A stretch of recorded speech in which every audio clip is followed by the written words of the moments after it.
are entrepreneurs born or made? I think it's a bit of both. I think I've just always had talent inside me, but I never brought that out because I was that girl that didn't have any confidence, was not feeling good because of my colour, because I think people be looking at me because she's different colour. And I think I became resilient because of the adversities I was facing as a child. Success to me means never giving up.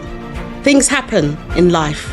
You go on a journey, you don't know what's going to happen. But there are times when things do get quite tough and you feel like giving up. But I see success as not giving up, persevering, being determined and keep going, because you will get there.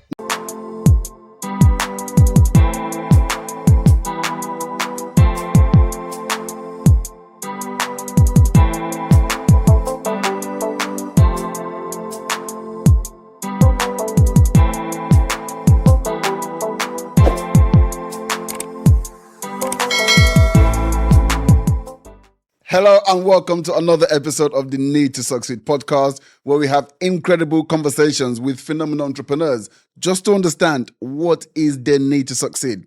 Because here's the thing, two people can go through the exact same situation. One person decides because of that situation, they can no longer achieve the things that they've always wanted to. And the other person decides because of the exact same situation that they absolutely have to achieve everything they've ever dreamt of. Same situation, different outcomes. What is the mindset of the successful entrepreneur? That is exactly what we look to uncover on this podcast. And today, we have an absolutely incredible guest with us. Listen, she's known as the money boss. Yeah? That is a good, the money boss, you want to hear from her, right? But when it comes to community activism, she's all about showing people how you can get money to help build and grow your community. Ladies and gentlemen, please join me in welcoming Mavis. Hi. How you doing, Mavis? I'm Good? fine. How are you? I'm very, very good. I'm very good. I was just saying just before we start, I feel excited. Oh, I'm excited too because I've got so much to say. Yeah. Okay, that's good. That's good. We got time to talk through it. Yeah. But honestly, thank you so much for being here and gracing us with your presence. I'm really, really looking forward to this conversation. Sure, and me too. Okay, brilliant stuff. Well, look, there's something I didn't tell you, a little secret. Whenever I say this, people are like, what's coming? What's coming? But it's actually not that bad at all. As we said, it's very conversational. Yeah. There are no set topics, no set questions, except for two. Okay. Yeah, so that's the first question and the last question is set. The rest of it is just really about understanding a little bit more about yourself. So let's get into this, right? What does success actually mean to you? Success to me means never giving up. And what do I mean by that? In terms of things happen in life. You go on a journey. You don't know what's going to happen. But there are times when things do get quite tough and you feel like giving up. But I see success as not giving up, persevering, being determined and keep going, because you will get there. That's how I see success. That's an interesting one. Do you think that's easier to achieve than what a lot of people would, and I believe a lot of people think this is what success means to them, which is, monetary abundance. But actually, I believe it's really what money can do for you. But do you think it's easier to achieve your version of success, which is never giving up, which is also a difficult thing to do, or actually attaining, financial freedom, or what people say? Which one do you think is easier? I'm not sure, actually. I think, do you know what? That's a good question. I think it's a bit of both. Because I think, for me, when I look at my story and where I've come from over the last 20 years, I was not really inspired by money when I've never really been inspired by money. So for me, the success has come and the money has come in through the journey of the ups and downs. So when people do start a business or they do something where they want to make money, I always say to people, don't look at the money. If you want to make money, go and do something else.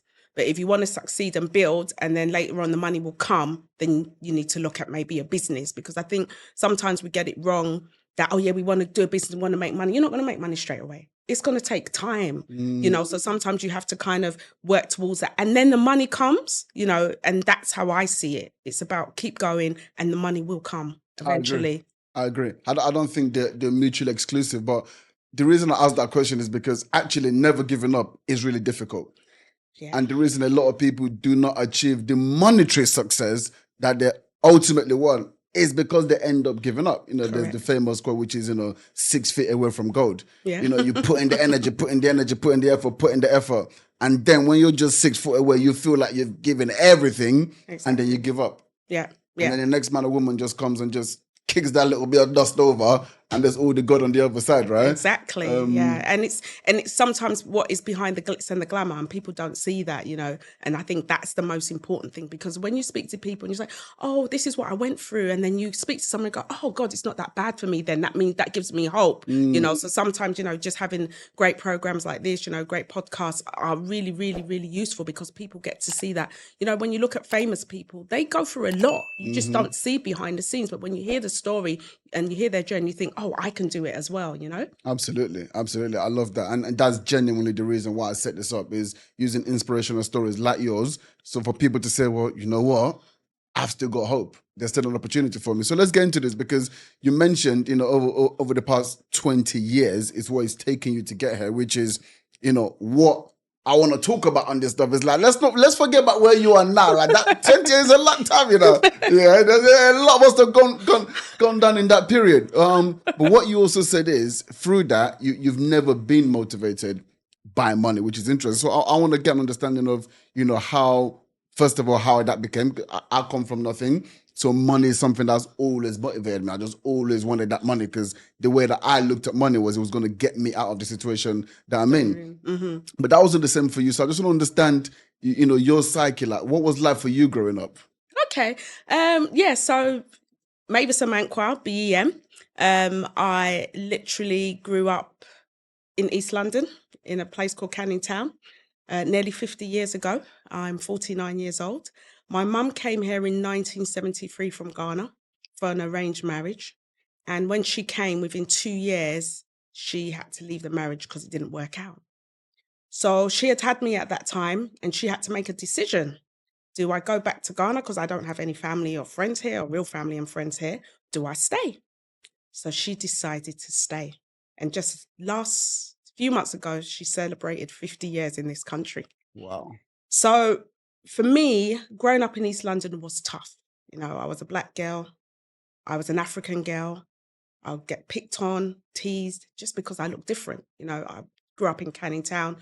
That time it was not a lot of people from, diverse backgrounds, and there was lots of signs, no blacks, no Irish, no dogs. So school was tough. The school that I went to was predominantly white.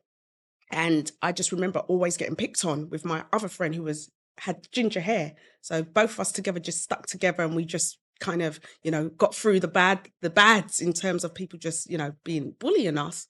But as time got on, I realized that I still wanted to, be the best I could be. But I had this identity problem because of who I was and I didn't know my dad at the time. I mean, I met him a few times, but there wasn't really much relationship. But the main problem was where I was from, because I was told that Africa wasn't a great place. So when I was 15, I went to school, I did primary school in Canning Town, and then I went to another primary school in Plaistow, which was a Catholic school, and then I went to an all-girls Catholic school in East London, which had nuns. So I was taught by nuns, and it was really good being a girls' school, because people say, why'd you go to a girls' school? But I think that definitely has made me who I am today. So during that time, lots of things were happening in my life. I had quite a few traumatic, horrific incidents as a young child. But when I was 15, I had the opportunity to go to Ghana, and my mum forced me and said, I have to go. And I said, I want to go. They've told me about that place. And when I went, it was a different kettle of fish. I was like, wow. And I started embracing my identity when I came back, and I was proud of who and what I did. So what happened during that time was I came back feeling great. I'm proud of my culture, even though my friends were saying it's not a nice place.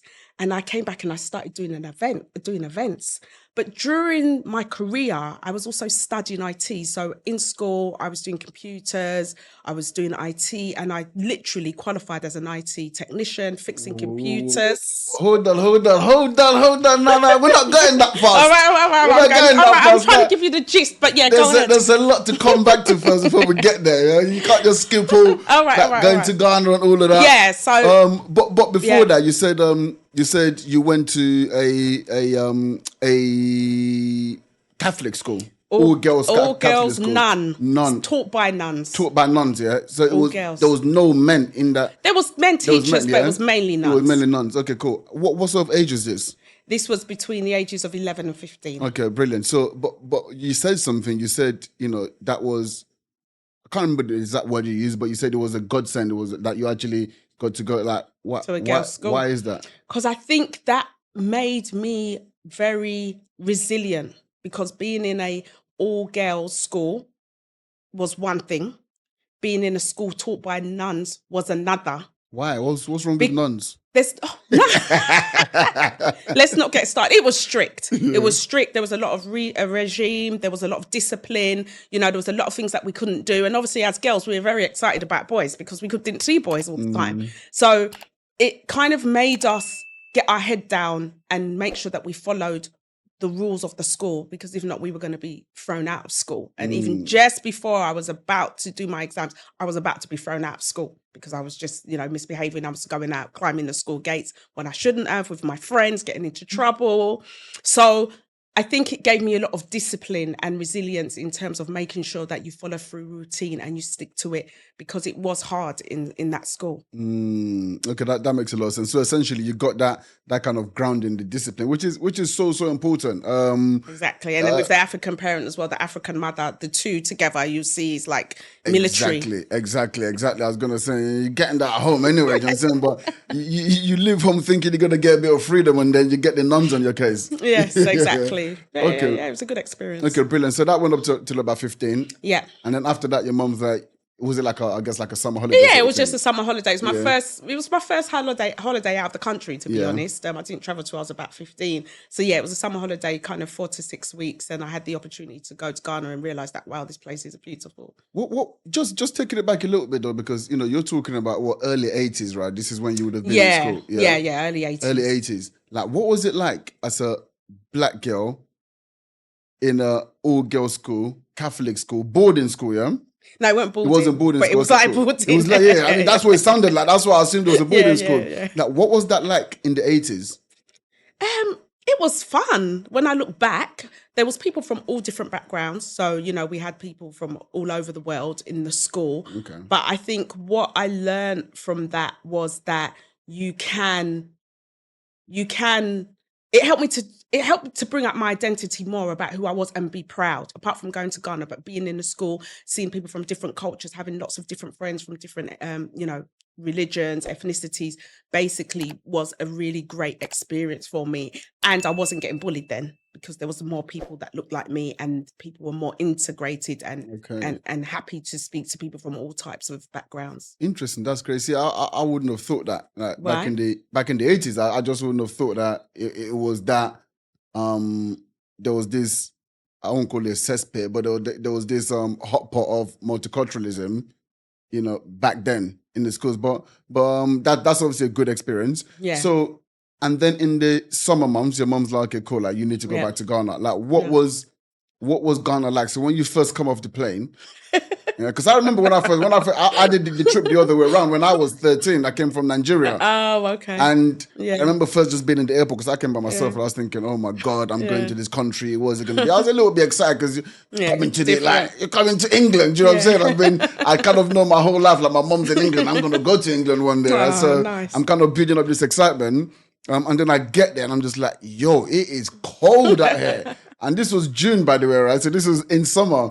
But what was your sort of first experience? When you first I remember landed? coming off the plane, and obviously it was my first time being on holiday, and you go down the stairs of the plane. Now you've got all these chutes, haven't you? But we came off and we went down the stairs, and I just feel heat. Like, this is heat, So kind of got there, and I'm thinking, wow, this is hot. And then I just started embracing everything when I got there.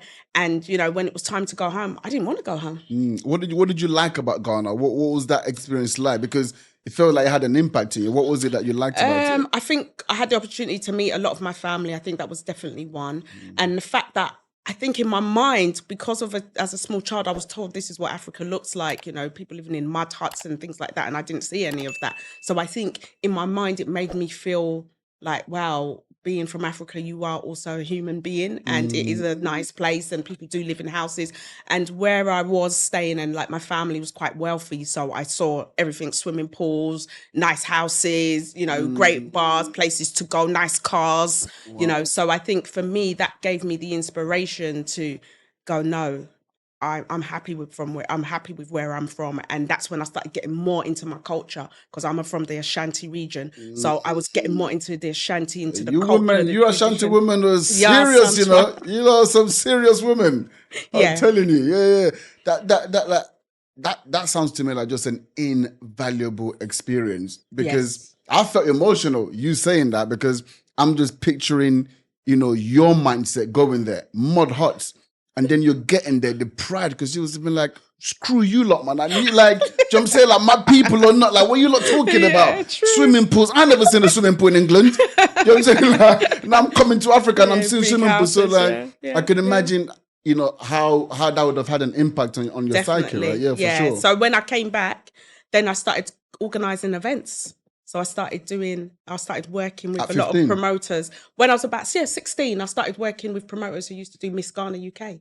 So Wow. I was one of the event organizers for Miss Ghana UK for about 10 years. Wow. And that was just promoting culture, bringing culture here, taking them to Ghana. And that made me get into kind of the business side as well. But we'll come on to that. Amazing, incredible. So you came back and you were like, I am Ghanaian. I'm embracing this full time. And I also want people to share in that culture and people to experience what I've experienced as well. Yeah. How incredible. And this is something that entrepreneurs need to understand. Like, that is, Yeah. you've obviously just got the entrepreneurial streak in you, because you see something, I'm going to create something out of this. Yeah, definitely with the school, definitely with going to Ghana. And also my mum had 2 more children after me. She got married. And then I've got 2 younger brothers, and my mum just made me look after them from the age of about 13. So I was like a mum to them. So I think that also was another thing where I was, I grew up very quickly. By the age of 15, I was working in Percy Ingles and making a little bit of money and using that to kind of, develop myself. Yeah.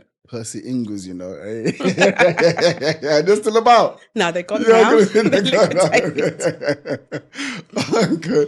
Awesome. So you come back and you start working with is it Miss Ghana? Yeah, so I started working with a lot of promoters, and we started doing things like Miss Ghana, promoting culture. Then we went on to doing stuff for Nigeria. We went on to do stuff for the Caribbean. And then we started working with BBC, because they were seeing this was a time when diversity wasn't really out there. So they wanted to basically, integrate more multicultural Britain, if that makes sense. So we started working with them. And yes, I did events for a long time, a lot of underground events, music, entertainment, Miss Ghana, culture, and bringing it all together and inspiring other young people, because at that time I was probably 18.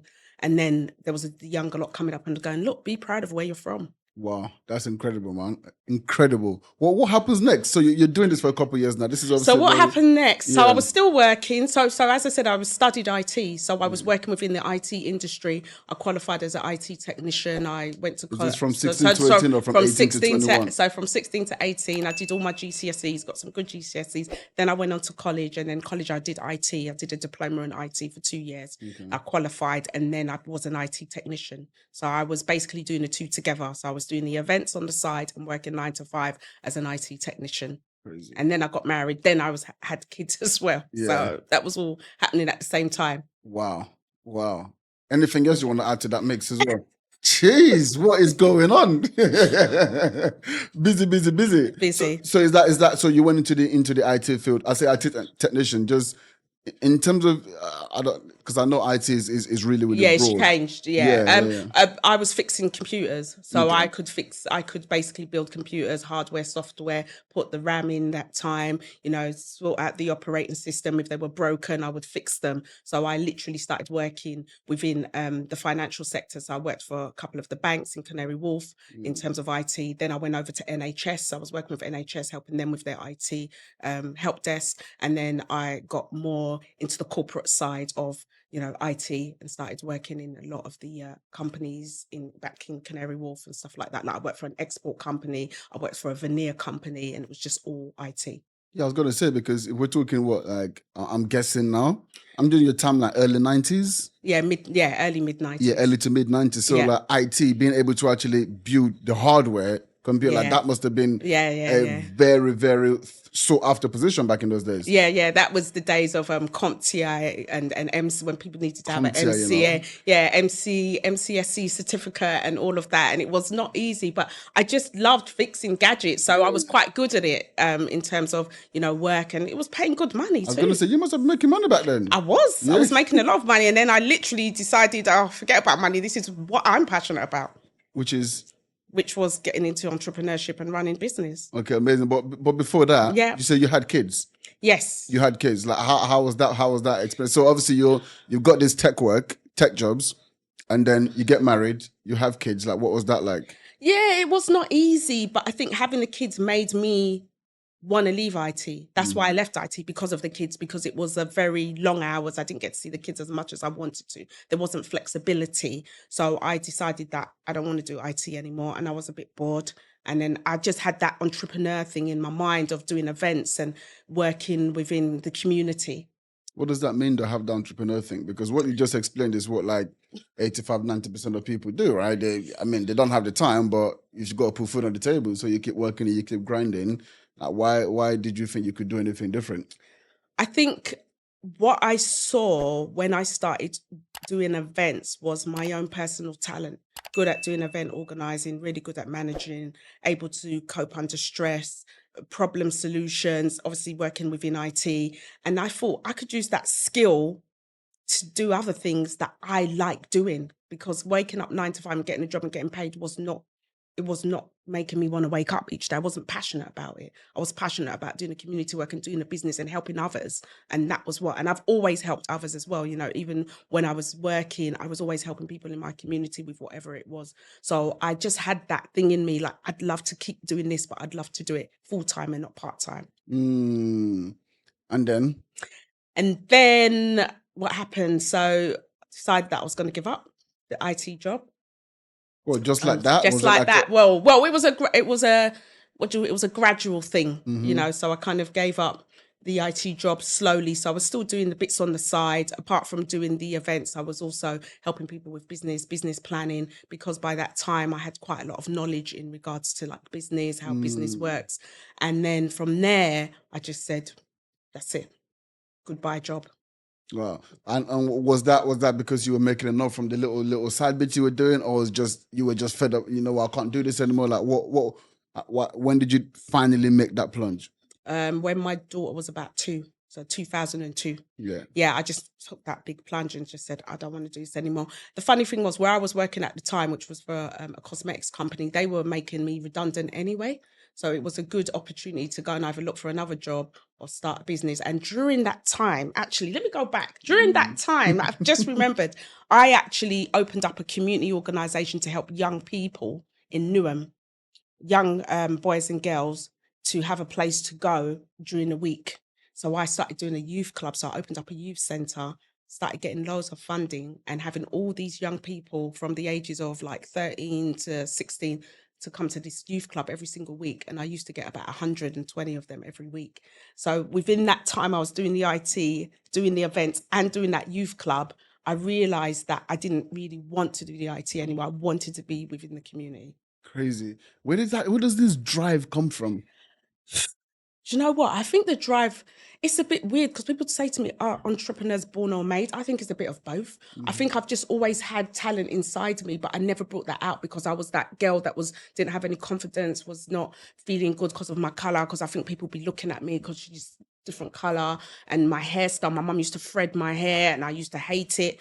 And I think I became resilient because of the adversities I was facing as a child. And I told you I had like some really horrific traumas. When I was 9 years old, I was abducted by a paedophile, and I went missing for about 2 hours. And when I got back and I told my mum what had happened to me, we went to the police. And then I did a really good photographic photo fit of the person that tried to kidnap me. And unfortunately, he had killed someone else in my area, and I was the next one. And I managed to escape that. So that was another thing. So there was lots of things going on in my life at that time. So going back to your question, I think that also made me strong. And then by the time I was 11, my hair caught on fire. I got caught in a fire. and my hair got burnt, and I lost all my hair for about 6 years, and I had like 50-degree burns. Wow. So I think where I've been strong is like I've had so much trauma as a young person, quite horrific. And I think that's made me who I am today, because I think people normally have issues when they get older, but I think mine came when was young. So now when people say to me, "Oh, this has happened," I'm like, "Oh, okay." I'm kind of not lighthearted, but I'm like, "Oh, don't worry, I've been through a lot more worse than that, and I'm still here." Yeah, that's crazy. That's a whole different mindset when you. That's kind of where they talk about disciplining kids, right? Because they've got to understand that you can't just get everything that you want now. So when they get older, the same thing. But obviously, that's at a whole different level. But when you go through something like that as a child, you kind of understand life Yeah. a lot quicker. Yeah. Right? And I didn't get help. So all these things that were happening to me, I did not get help until I was about 40. So I was still doing things, but in the back of my mind, I had all of that, and I couldn't talk about it until I was about 30. Like I couldn't sit down with you and have a conversation and say, "This is what's happened to me." I couldn't, I was going. So I was gonna had ask to that, yeah. learn. But I realized the more I was speaking, the more I was healing from that trauma, or from the bullying, the horrific stuff, my dad, all that kind of stuff. So I think when I look back, it's kind of a bit of both in terms of who I am today when we talk about entrepreneurs, because I think that was born within me, but I feel what I've been through has made me become more of a entrepreneur because of the experiences. 100% resilience, the strength, like, how do you even perceive risk? It's like, what, like, do you know what I'm saying? It's a whole different, that level of fear Yeah. that maybe most people would have coming into it. Yeah. It's not quite, as heightened as, it would be for others, right? Correct. Yeah. Yeah. Amazing. Okay, cool. So you're doing all this, a lot of things. As I do. You're doing a lot. And then you kind of decide, okay, you know what, I'm done with this corporate world, and I need to just go and do something for myself. Like, so when you have that idea, like, what is it you're thinking? What are you gonna do for yourself? What do you mean in terms of? Well, you're leaving a job, right? So what are you gonna do to replace that income to bring money in? Like, what is this idea? Well, for me, I just took that risk. Obviously you got to take calculated risks. You don't just kind of jump in the deep end. But I think where I'd already been made redundant, I had a bit of money, I had a bit of time, I'd already kind of worked on other stuff, was getting in bits of money here and there. It just needed to be more official and more formal. Mm-hmm. And within that, Ibrahim, just around 2002, I decided to go to uni as well, because that was something on my mind. So I went to uni and I did marketing. Okay. And then from that, I was also getting lots of work for PR, marketing, and that kind of stemmed into more business.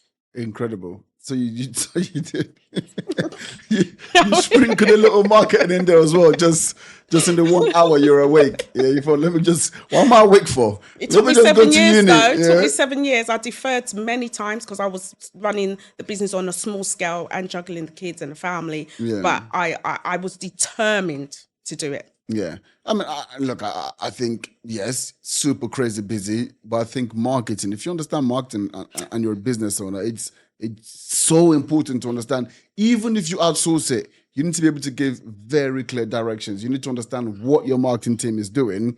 Otherwise, you might not bear the fruits. And a lot of times marketing costs money.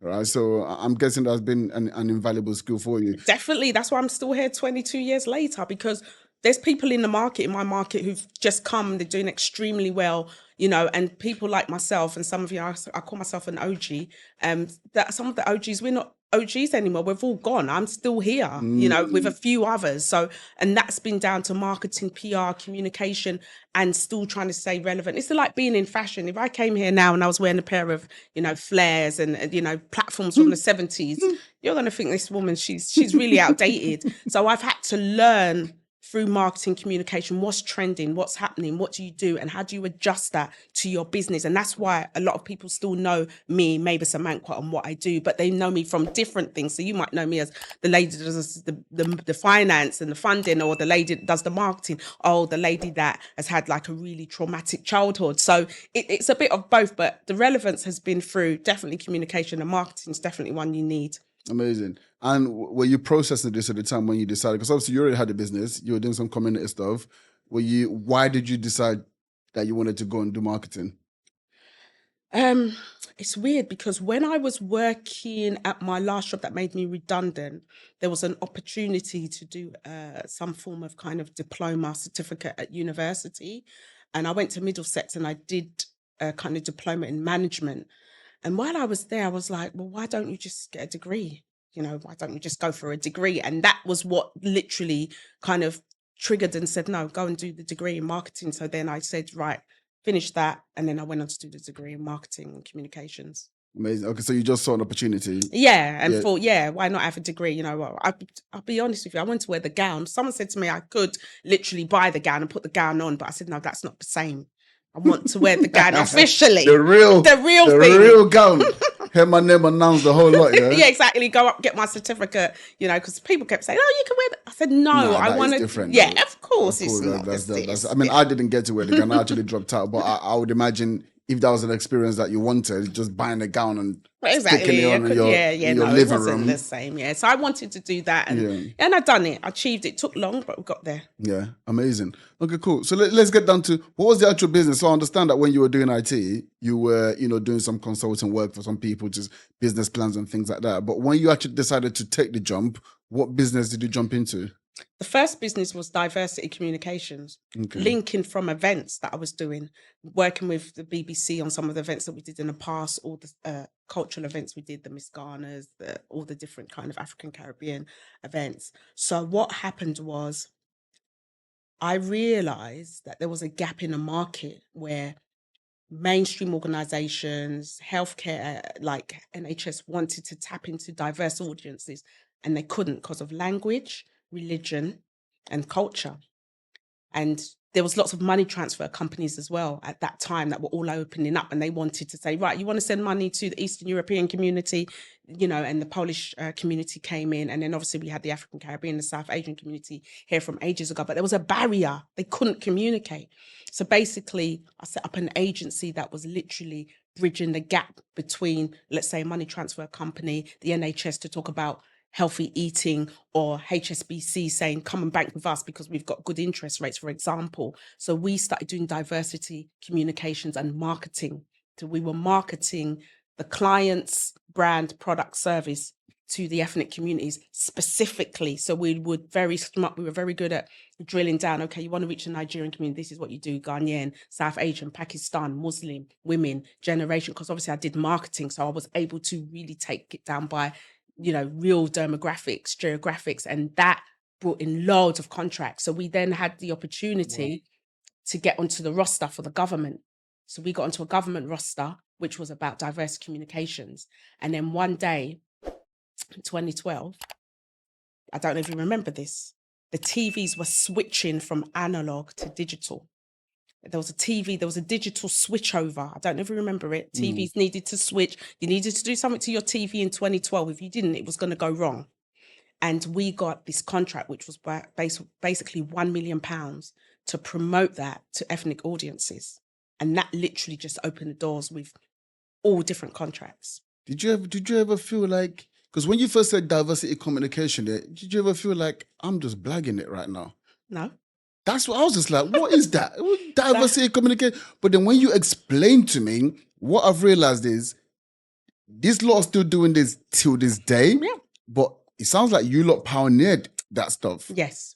Our agency was one of the first. When it happened and there was a big need, the actual government put a roster together, which was called a BME, Black Minority Ethnic roster for such needs, because there was things like HMRC. People were bringing food from, let's say, Africa, Asia, and there were certain things you wasn't supposed to bring in because of the foot and mouth.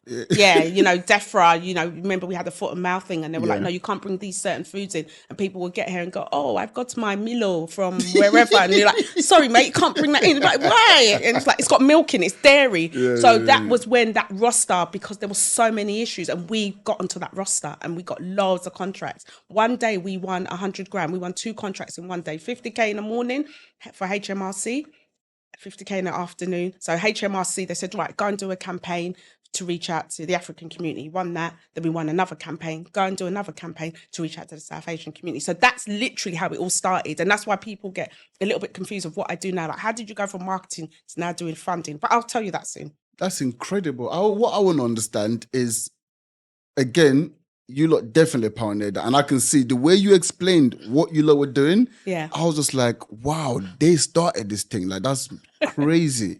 But like, how did you even know that was an opportunity?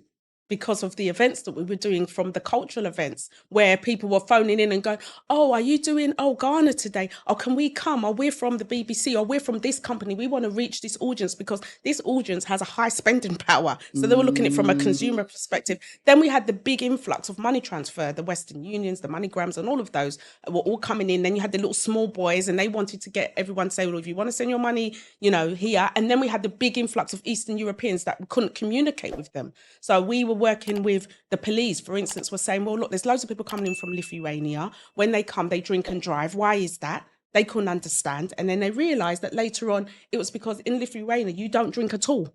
So when they come and they've come here and said, oh, you can drink and drive, they were just drinking and driving, not knowing what the limit was. But we had to get that message out to the Lithuanian community by going through their churches, communities, translating information that was clear to say, hey, don't drink and drive.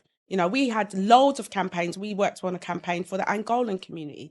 The police kept saying, look, we're trying to reach the Angolan community because there's a lot of problems, Portuguese mafia, there's lots of stuff happening. And then they were like, oh, but when we go to the black community, we can't reach the Portuguese. And we were like, well, they don't speak English. Go and reach them through the Brazilian and the Portuguese community themselves. And we had to put that message out. So it was a time when it was so needed. But now everyone's a lot more integrated. And it's a new generation. Yeah, but the reason I asked that question was more about spotting opportunity, right? Yeah. It wasn't so much about the opportunity itself, which I think was just incredible that you guys, what you guys did is unbelievable. Like you smashed it. But it's like, how did you spot that? And it's just about looking, because you could have just been like, we're in events business. That's it. We do events. Boom, done. Right? Those guys come down and we can't help you. That's not what we do. But you, hang on, these people keep coming. They keep asking for this. Well, why don't we become the plug? Essentially, right? So that's just amazing. And then I got the opportunity to be in PR Week, which was a main corporate magazine, and they put me on the front cover, and they put ethnic communications, Mavis Amankwah, and I was on the front cover of it. And this is what she does, and she can help you to reach all the different diverse agencies. And then when you opened it up, I was in the middle, double page spread. Game over. So that gave me a different corporate kind of look to say, wow, so she's the one. Yeah. If you want to do this, this is your competitors, person. of course. Amazing. Smashed it. Okay, cool. So you were saying about how you kind of pivoted from that to, I guess you're kind of in these people are confused. Are you a marketer or are you someone that so what happened was, so during that time of all of this government thing happening, we're getting on the roster, getting loads of contracts. There was a new change in government. David Cameron had come in. I think it was Tony Blair, then David Cameron. And when he came in, diversity wasn't important. So wasn't as much as important. So he changed the whole scope. The roster just died, if that makes sense. And he was more like, well, it's about the big society. Let's integrate people. So, when we were calling to say, oh, look, do you want to reach this audience? They're like, no, we feel everybody's integrated. It's not really into diversity. Then it was a decision for me. Are you going to go back to IT that you was in 10 years ago, that the computers that they're using now, you wouldn't have any knowledge and go and retrain yourself? What would you do? Then I started working with small businesses, because what was happening, Ibrahim, where people were seeing me in PR Week and everything else, I was getting calls from different papers, ethnic papers, The Voice, Nigerian papers, Ghanaian papers. Oh, we like what you're doing, business lady. Can you tell us more? And then I was inspiring the community, and they're like, oh, you're a woman and you was born here, and what's your story? And I started telling people my backstory. Then I started getting an influx of, I don't want to use the word fans, but people that were just following me. And then what happened was people that were following me, like, I want to do a business as well. Can you help me? Can you help me? Can you help me? And I was getting all these women and all these small businesses going, can you help me? Because we've seen you in the papers. Because them times papers were big. I was in like 300 different papers, from Forbes to Guardian to, some of the smaller ethnic papers. So then what happened was, I had the opportunity to speak at an event called Business 2012 with Richard Branson. And then that opened another door. Off.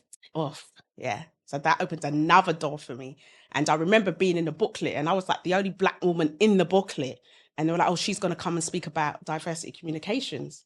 And then when I got there, it was at 2012, the Dome then, which is O2, right? Yeah. And that was just another opener. And then people were coming to my seminars, all different type of people. And I remember getting there one day. It was a 2-day, and I got there one day, and I saw a big queue going round, and I saw my name, and I said, "Oh no, this can't be for me. This must be the wrong. They're in the wrong seminar." And they're like, "No, they're all waiting for you." And I was like, "What?" And then I went in there and I just spoke about, business, communications. And then what happened was all the small businesses started coming to me and saying, "Oh, can you help us with our marketing? We want to be in the papers. We want to do this. We want to do it." I'm like, "Yeah, definitely." And then guess what? They'll say to me, "We don't have no money." So when they don't have no money, what are we going to do? So they kept doing that. Every time, "Oh, Mavis, we love this proposal. It's great." And then they go, "Don't have no money." Then I said, "They haven't got no money? Let's look for money for them." Then we had the whole influx of startup funding. And then I started helping them to get startup funding. Crazy. And then that loans. And then that's how that whole kind of funded stream came into play. Crazy. Well, I want to, talk about that, but just want to go back to something that for people to realize again, that this is where you got to be in. Not all business is the same. Yeah. And, when you're working with governments, you got to realize it's a 4-year cycle. Correct. Right? And the next 4 years, everything could change, different policy, different party. They're like, now we do things different now. And all of this, you're building on one, that's what they talk about diversity, right? Income streams. You're building on one income stream. And then that person says, "Nah, we're not doing this anymore." Yeah. Now everyone's already inclusive. We don't. And then boom, business is done. So if you were not sharp, that period, and trying, okay, cool, well, how can I take all of this branding, this credibility, everything that I've built, and pivot into something else again? And I think there's like this common thing within your stories where actually, from where I'm sitting, you've pretty much been doing the same thing for all this time. Mm-hmm. But it's just spotting opportunities and say, okay, cool, this is kind of fizzing out. This is where this market's going at. Okay, this is where this market's going at. And you keep reinventing yourself. And looking at the trends and the patterns and going with what's in the market and what's trending. And that's what people don't do. And being able to tweak that and to be able to make sure your marketing sits to that audience. Because there was a time when I'm marketing to agencies who are corporate, and then I'm marketing to small ethnic businesses, 2 different marketing strategies altogether. Mm-hmm. So it's been able to be quite clever and innovative, and that was not easy, and it was not easy, behind the scenes. I lost money. I've had loads of issues, and I've had loads of failures too. 100%. I mean, you don't get to where you are today without failure. That just goes without saying. But let's come to this now. This is Money Boss. I need some money. So let's talk about this stuff that you're doing now, because you're helping small businesses, which is really, really crucial. This is I did some content not too long ago talking about people will say, "Oh, I don't care about the guy on the corner shop," and I don't care, because I was connecting it with everyone talking about increasing the minimum wage. But I said, do you think Amazon cares about the minimum wage being increased? Do you think Starbucks cares about that? Mm-mm. Because it's cool. They can just do that. Yeah. It's the guy with the small business next door who's like, you're killing my profits. This is impossible now. So although I'm not saying, we shouldn't be talking about minimum wage increase, I'm going to say you've got to realize that 98% of business in this country is small businesses. SMEs, right? And if you're crushing them, listen, you're gonna feel the pain anyway. So let's get this through. They're the ones hiring you, right? So there's got to be a balance in this conversation. So, and this is something that obviously I'm guessing you know very, very well. These are the people that you're out there trying to crusade and help raise funds for. So, how does someone go about doing that? How do you help small businesses? Yeah, so what happened was, as I said, so I was doing a lot of the startup funding. So I secured quite a lot of loans for businesses, and they were then using those loans to do their marketing, to promote their business or whatever they needed. Was helping them with their business plans, cash flows, giving them advice. Then COVID came. So when COVID came, things changed. So first of all, we were all at home. I was very lucky, because I was already set up online to do stuff digitally. So when Boris said we're all going home, because we had a physical office then, I had an office with probably about 30 staff, and we said we're all going home. We just all packed and we went home and we started working online. Wow. And we started seeing that the trend was people weren't able to survive because they don't have any business. Then this whole bounce back and getting loans and the whole loan thing industry just went completely terribly bad, because obviously they were giving out all of these loans. And then what happened was loans was not there. But then at the same time, COVID was also affected a lot of people in different areas. So grants started coming out to help people post-COVID.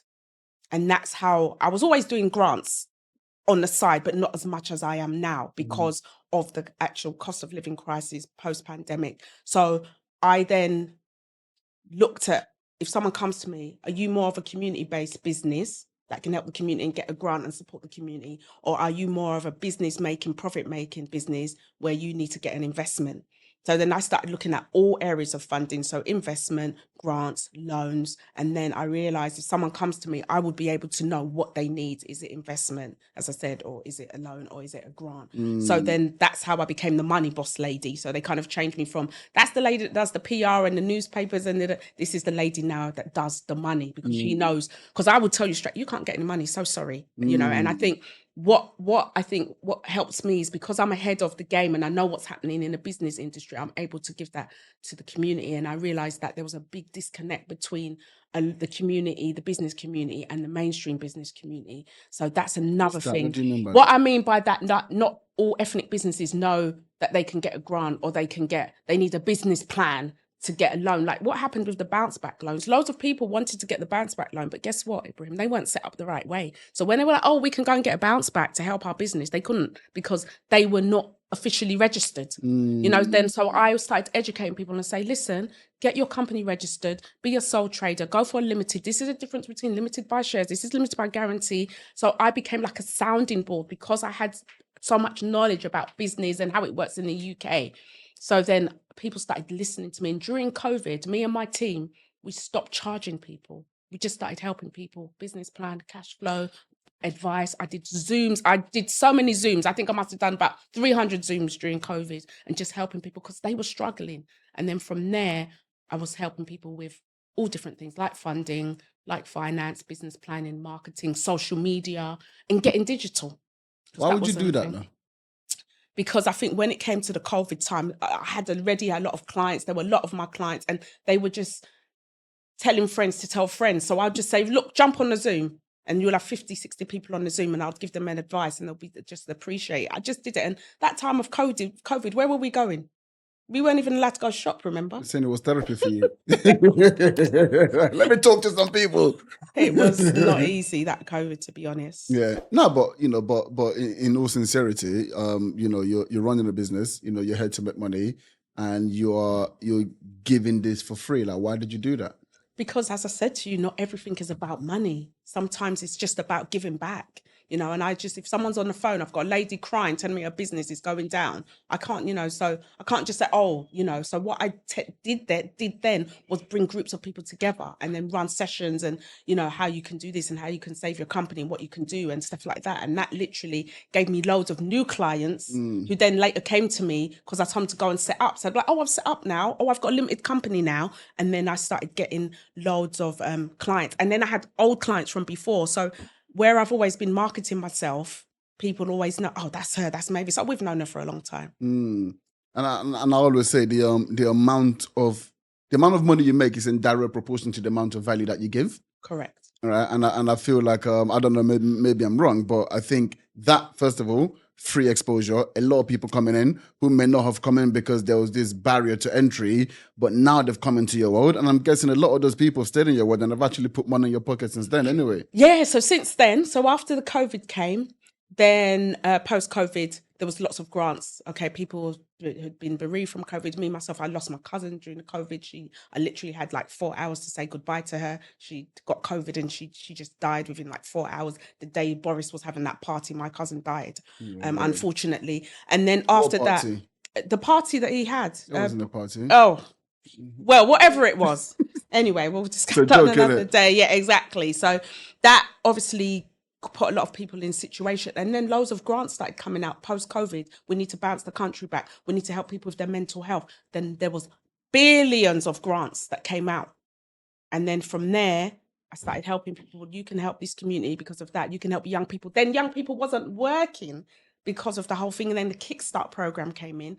Then I worked on the Kickstart program and took on like 100 young people. And then I was helping other businesses to also bring on Kickstarters because they didn't know how. So that also, kind of helped. And then from there, grants came in, and then now we're at cost of living and there's more grants. So what I did was help people to say, you can go for this grant if you're set up this way, and it can help this community, and you can you can pay yourself to a certain extent. And I just show them the ropes, and people can get up to 100 grand a year. Amazing. Now, I mean, I don't know how much of your nuggets you can give away, or you also can't be that specific because we're just talking about, when we don't have specificity with any particular business. But if someone's just sitting at home right now thinking, well, I could do with some grant, my business is struggling, or I've got some things I would like to invest in, what would you say that person needs to do? Again, with being fairly vague, because we have to be. What does that person need to do to put himself in that position to get a grant? I think when we look at the business from an African Caribbean perspective, and I'm looking at it from a Black perspective, because I see the trends of businesses that are out there. They're normally like food, hospitality, those kind of areas. And I feel those ones really struggle, but they've got some really great business models. And sometimes they just need help with helping in the kitchen, and they can't maybe afford to have someone, but they can have a young person get a grant, train that person up, let them help them in their kitchen, and help that person to develop their CV or their profile. So it's like a win-win situation. So with these grants, it's about community cohesion, bringing communities together and helping people who, I don't like to use the word they call disadvantaged, to be better within themselves. So it could be on mental health, it could be ex-offenders, it could be young people who cannot find work, it could be elderly people at home that just want someone to help them with going to get their medication.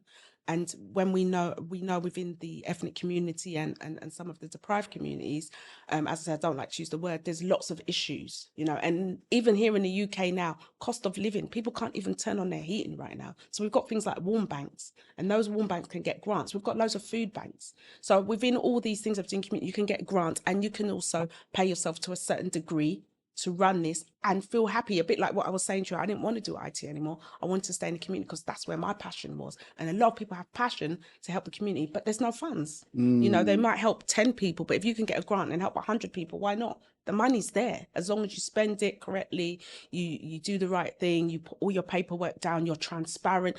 It's a very simple thing, Ibrahim, to do. Okay. So you say you don't like the word disadvantaged or deprived. Those lists that you mentioned to me sound disadvantaged. So why is that? Because of migration. A lot of the words disadvantage is normally to do with diversity, different 7 strands of diversity. So ethnic minorities that have come into the country over the last kind of 50, 60 years. That's one kind of disadvantage diversity strand. People from the LGBTIA community because of their sexuality. And then vulnerable adults who have disabilities. Then we have children who've got special needs, or children in terms of them getting the right education and support. Then we have young people that are unable to work because there's an employment issue or unemployment issue, shall I say. So when you go across that, that's what the disadvantage means. So if you're covering all those areas, and lastly, elderly people who are at home, who can't get out, they're not getting the support that they need, they're lonely, they want someone to talk to. A lot of people work within the healthcare sector, especially in the community. They can actually open up an organisation that can help these people, speak to someone, the elderly people, and get a grant. So it's a win-win situation, because the foundation of some communities, high foundations, have not been right. We can't build big businesses and big empires and create wealth when our foundation is not there. So sometimes we have to go back and start a foundation for the next generation, for my kids and my kids and so forth, your kids and so forth. So it's about going back and building communities, which I think you cannot build a community without a good foundation, and create a legacy. So, and that's what we need to do, address some of the issues. Okay, so I guess what you're saying is it's not that you don't like using that word, it's just that you don't like the fact that it exists. and Yeah. there's something that you can do about it, and that's basically what your mission and your cause is. Exactly. And not everyone's disadvantaged. I people always say to me, oh, what's your story? Was you from a poor background? No, my mum was never poor. I was not from a poor family. I didn't grow up in a council estate, what people typically think. So sometimes that's why I don't like it, because not everybody is, we're not all, these labels I find very difficult to deal with, because everybody's different. Doesn't matter where they're from. Yeah, I hear that. Yeah, there's this propensity. I mean, I actually did it the other day, and I kind of used white, and I was talking about everyone, but I meant some.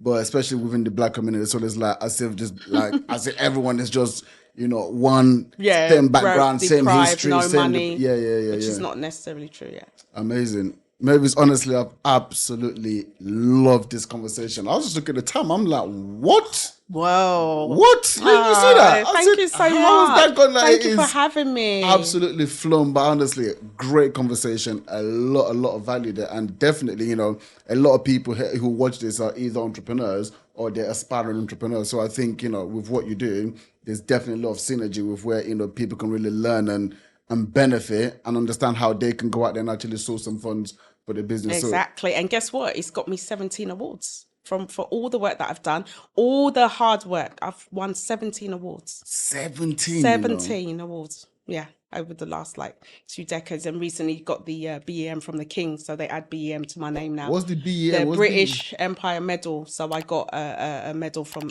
King Charles for my work around diversity, entrepreneurship, and business. How did that make you feel?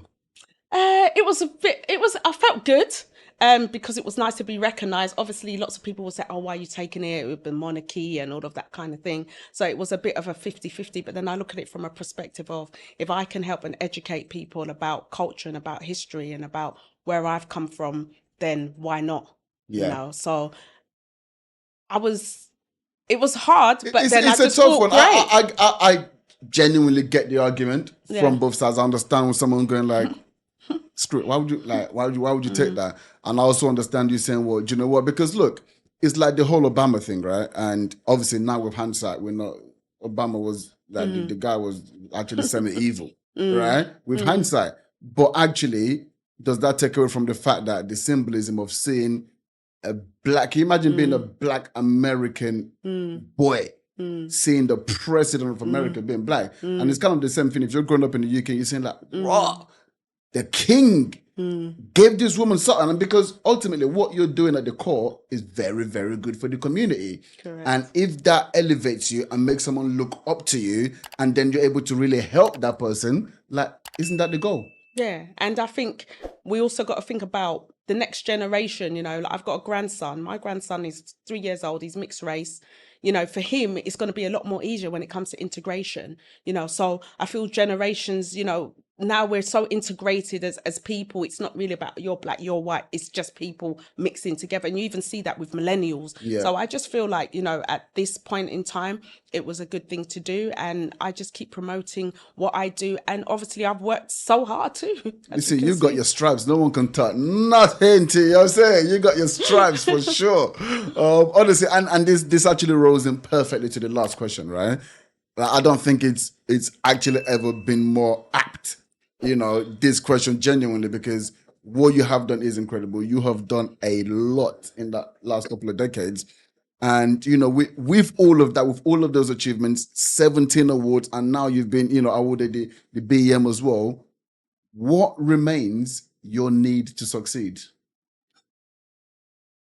That's going to take a very long time. We might need another hour for that. But to cut it short, I think my aim to succeed is just seeing people succeed. When I see that people have had funding to grow a community, when I see that someone's got an investment to take their business to another level, that to me, that is what wakes me up in the morning. It's not the money.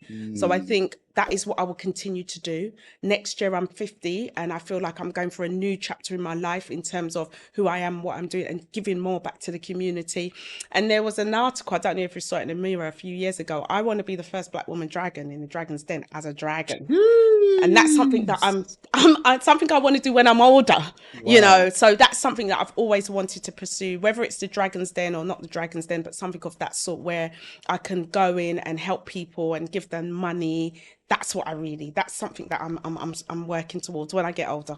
Amazing, amazing. I love that, man. I mean, that's a big goal, all right? Because people have these goals when they're like younger, but that just shows and it keeps you alive, it keeps you fresh, it keeps you like hungry and not like, nah, we ain't done yet. Do you know what I mean? Yeah, not at all. This is just the Amazing, beginning. amazing, amazing. Mavis, thank you very much. Thank you so much. You are listening to the Need to Succeed podcast with Ibrahim Brahma. Make sure to like and subscribe for more episodes like this.